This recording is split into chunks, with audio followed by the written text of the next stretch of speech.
Ladies and gentlemen, welcome back to the preparation for the Insanity Meet 2017 in the bench press. Well, start off with what you're seeing right here. Stupid as I am, I of course had to misload and press 10 kilos more than actually prescribed in the second week. So yeah, that's the reason why it's mostly bordering on touch and go here, because it was a bit heavy, wasn't it? Well, so much about that. I figured I should also tell you about my accessory work after this. The last time I did this kind of training, I adhered to what is actually prescribed and didn't train any of the prime movers for the bench after benching. But through this, my chest grew a lot because that is my weakness. But I feel like my arms were a bit underworked, if you will, and that screwed with my technique and my bar path. At least I think so. Which is why now, after, I'm actually doing skull crushes, which is some weight that I pick. 2 sets of 10 on the first day, 3 sets on the second, 4 on the third, and 5 on the fourth day.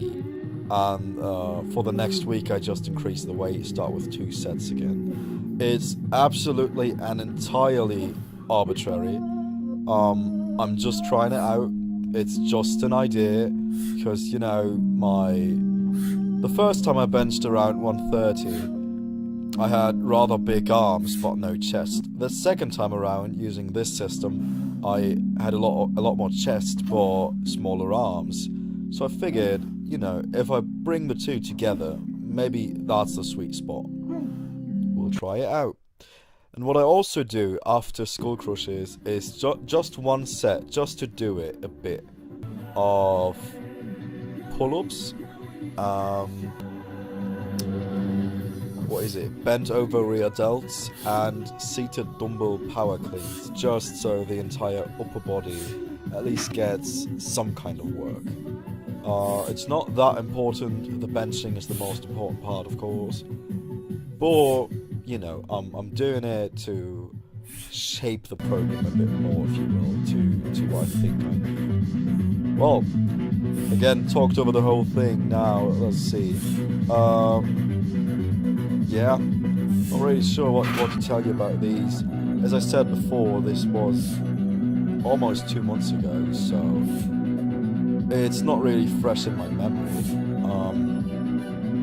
Seems like that week was still going pretty well, doing some longer pauses on the chest here. And let's have a look at those at the last day here.